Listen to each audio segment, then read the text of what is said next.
Hello everyone, welcome to UN College Digital Class. I am Manisha Manashwini Padhi, lecturer in the Department of MCom in Finance and Control. So here I am covering your marketing portion. In my previous video lectures, I have already discussed about different things regarding marketing. I have also discussed marketing mix and the product mix components, that is branding, packaging and labeling. So in my today's video lecture, I will discuss another two marketing mix tools, that is price mix and place mix. Okay, so we will discuss it in my today's video lecture. I hope you will get to understand something. Let's start with today's video lecture. So what is price mix? Price is the exchange value of a product or service expressed in terms of money. So price represents the value attached to the goods and services offered by the firm. When we see it from the point of view of the buyer, price is what the product is worth and what he is willing to give up in exchange in order to obtain that product. Price is a crucial element of marketing mix because the customer is very sensitive towards price. A slight change in price may shift a customer to competitor's product. So, it is very essential that pricing decisions are taken with caution. So, in my previous video lectures, I have already told this to you, that is marketing mix has four elements included in it. The four elements are product mix, place mix, price mix and promotion mix. So in my previous class, I have discussed about product mix and the components of product mix, that is branding, packaging and labeling. Okay, so if you have not watched that video, you can go and watch my video. Today I will discuss about price mix. So what is price? Whenever we are purchasing something, that can be a good or a service, we are paying for that. If I am going to a shopping mall and purchasing some clothes, I will get that clothes. In return, I have to pay some price.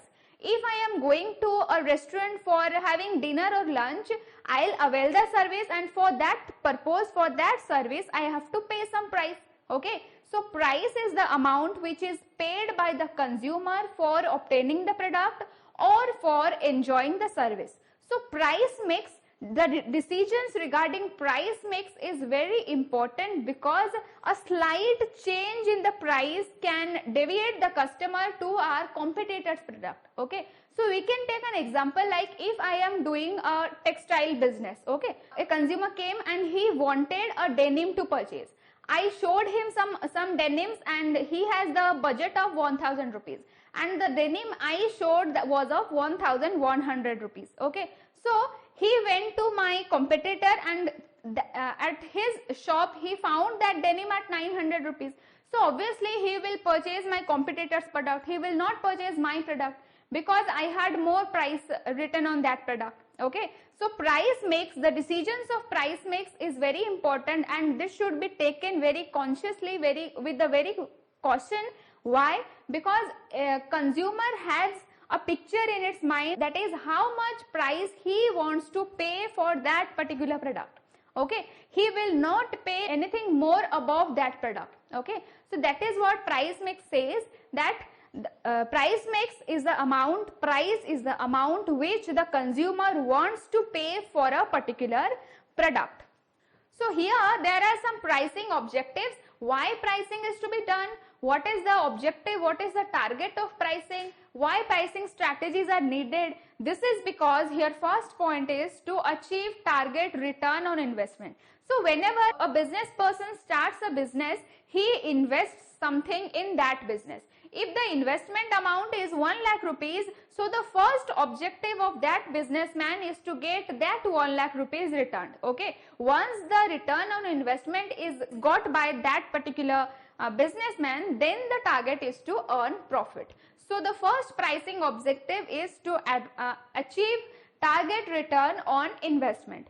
Second one is to maximize profit. Once the return on investment has been done by the businessman, then the next objective of the pricing is to maximize the profit. Everybody is doing business to earn profit. Okay, so pricing should be done in that way so that the profits will be maximized. third point is to protect the survival of the firm. Obviously, a firm has three objectives when he is starting a business, that is survival, growth and stability. So, in order to ensure the survival of the firm, in order to make the firm survive in the competitive market, pricing should be done in that way so that the consumers will go for that product only. Okay. So last objective of pricing is to meet or prevent competition. Obviously, if I am doing a business, I have to prevent my competition with a proper pricing. If I provide that particular product with a less amount of price, then consumers will definitely come to me and purchase that product. Okay. So these are the objectives of pricing, that is to achieve target return on investment, to maximize profits, to protect the survival of the firm and to meet or prevent the competition.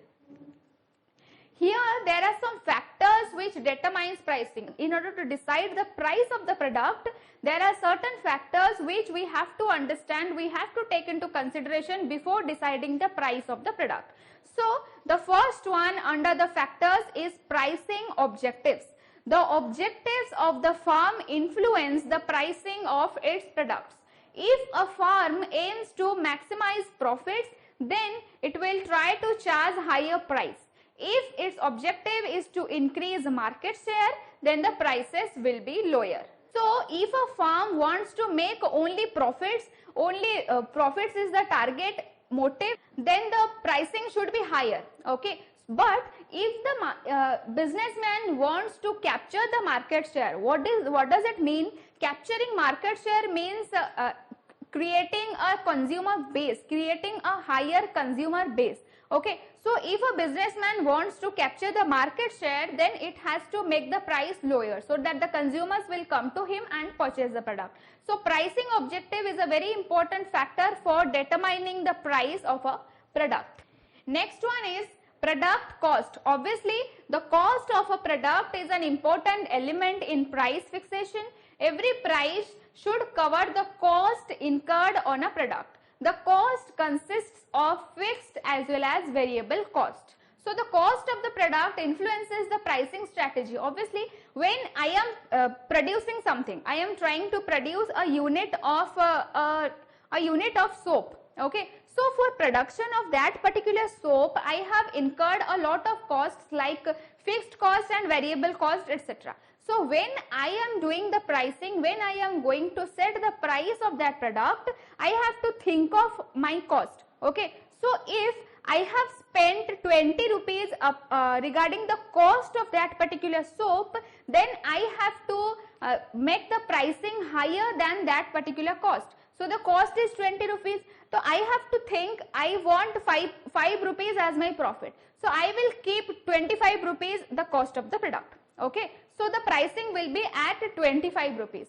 So product cost is very important factor in determining the pricing of a product. According to the cost incurred, the pricing will be done. Next one is utility and demand. When the demand for a product is more than, higher price may be charged. On the other hand, a lower price may be charged if demand for the product is low. If the product has more substitutes available, then the price must be low. So demand and utility also determines the pricing of the pricing of the product. If demand of a product is in high, demand for a product is in peak, then higher price can be charged. Even if higher price is charged for that product, consumers will purchase because of the demand of the product. On the other hand, if the demand of my product is getting lower day by day, so in order to sell the units, I have to lower down the price of that product. Okay. So but another case is here, if my product has more substitutes available in the market, then I have to lower down the price of my product in order to be sold. Okay. So utility and demand affects the pricing of the product. Next point is the extent of competition. The competition from those producing similar products is another important factor influencing the price fixation. No company can afford to increase the price since there is intense competition between the product. So extent of competition is also a very important factor. We can take an example. So for example, I am living in a society where there are more than 5 fruit sellers available. Okay, so there remains an extreme level of competition between the fruit seller. If I take an example of 1 kg of apple, so 5 different fruit sellers will sell that particular apple in different rupees. Okay, one will sell at 50 per kg, one will sell at 52 per kg, one will sell at 55 per kg, etc. Because there exists a higher amount of competition. That is why the person who is imposing less for that particular unit of apple, consumers will go to that seller and purchase apple. Okay, so the meaning here to say is that the market where competition is intense in nature, there the price fixation should be done very meticulously. Okay, otherwise the consumers will go to the competitor and the businessman will face a loss. Next is government rules and legal regulations. There may be government regulations and guidelines for fixation of prices. Then the prices will be fixed as per those guidelines. For example, LPG gases and pharmaceutical products, etc. So as we are living in a society under the rules of government, then we have to follow the government rules and guidelines for the fixation of the prices.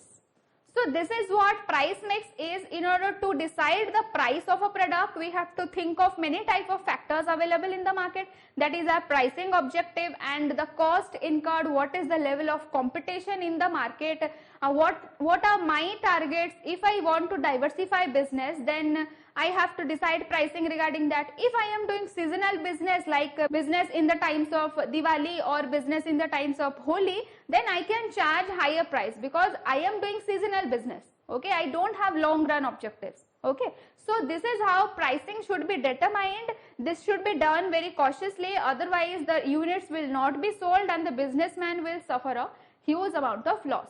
So after price mix, I will discuss about place mix. What is place mix? Place mix is otherwise known as physical distribution mix.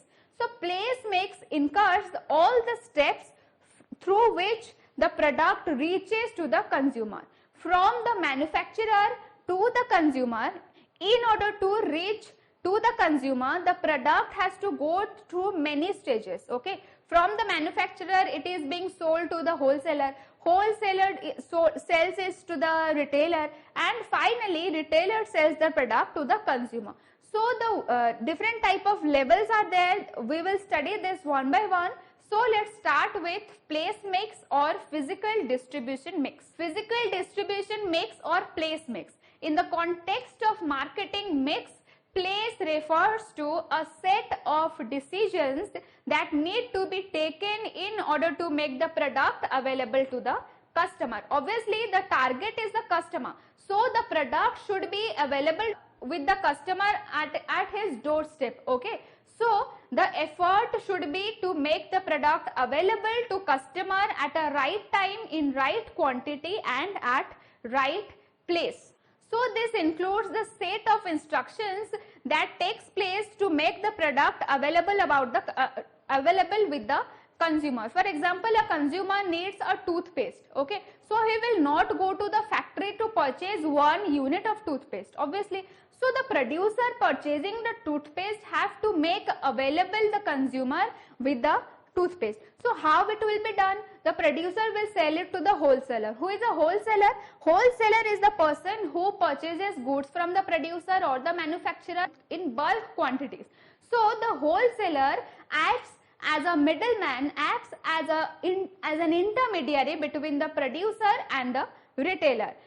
Once the wholesaler purchases the product, wholesaler sells it to the retailer. Retailer acts as a link between the wholesaler and the customer. Wholesaler sells it to the retailer, and finally retailer sells it to the consumer. If a consumer wants a product, wants to purchase the product, the consumer will go to his nearby stores only. Okay, so it is the duty of the producer to make the product available with the consumer. Otherwise the consumer will not able to purchase the product. Okay, so the decision is totally with the producer, how many types of how many levels of channels he wants to be incurred. Okay, if the producer wants to directly communicate with the customer, then the producer can send the goods directly to the consumer, like Bata is doing, Eureka Forbes is doing. Okay, so but if it is not possible to make the product available with the consumer, then the producer has to go through different type of channels like wholesaler, retailer, etc. Okay, so here there are some channels of distribution. This is how the products reaches to the consumer. First one is a direct or zero level channel. This one is called zero level channel because there is no intermediary available in this type of products. Like here the producer directly reaches to the consumer, like I told you the example of Bata and Eureka Forbes water purifiers, etc. Next comes our one level channel. As the name suggests, one level channel, here there is only one mediator available, who is the retailer. Producer sells the product to the retailer and retailer in turn sells to the product to the consumer. So this is zero level channel and this is one level channel. Next comes our two level channel. Obviously in two level channel, here there are two types of mediators available. Producer sells to wholesaler, wholesaler sells the product to retailer and retailer sells the product to consumer. Next one is a three level channel. Here there are three mediators available. That is why this is called three level channel. Producer to agent, agent to wholesaler, wholesaler to retailer and finally retailer sells the product to the consumer. So there are four channels of distribution: zero level, one level, two level and three level channel. So here there are some factors which determine the choice of channel. First one is the price of the product. A high price product will have less middlemen because the number of buyers will be limited, obviously. On the other hand, a low price product with large number of buyers will require more channels of distribution to reach the consumer. So a high price product will have less number of channels and a low price product will have more number of channels. Next one is the weight of the product. So heavy and bulky products will have to be sold directly to the consumer in order to reduce the handling cost. Okay, but the lightweight products will require more middlemen. Next point is our standardization. When a product is standardized, it will have universal clientele and may need more middlemen for reaching far off customers and vice versa. So standardization means when a product has far reaching consumers involved in it, like who is doing offshore business, who is doing a large sector business, then it has to need more middlemen because customers are more in number, and in order to reach the customers, the middlemen are higher in number. Next one is the product nature. If the product is of perishable nature, it cannot have more middlemen because it will have to reach the consumers at the earliest. For example, bread. Bread is of perishable nature. What is perishable? If the bread is not being eaten for 3 to 5 days, then it will become obsolete. It cannot be used. Okay. So the product who is of perishable nature, it cannot have more middlemen because it has to reach the consumer at the earliest. For example, bread manufacturers normally have direct contact with the retailers. It cannot go through many levels because once it goes through many levels, the time when it reaches the consumer, it will become obsolete and it will of no use. So this is what place or physical distribution mix means. It includes all the steps where the goods reaches to the consumer from the producer. Here there are 4 channels I have discussed: 0 level, 1 level, 2 level and 3 level channels. Okay. So in order to think of about the physical distribution mix, this is the whole responsibility of the producer, that how much level he wants to incur in order to reach the consumer. So this is what I have discussed today, that is regarding the price mix and the place mix. I hope you have understood the video. If you didn't get something, you can ask me in the comment box and I will clear your doubts. Thank you for watching.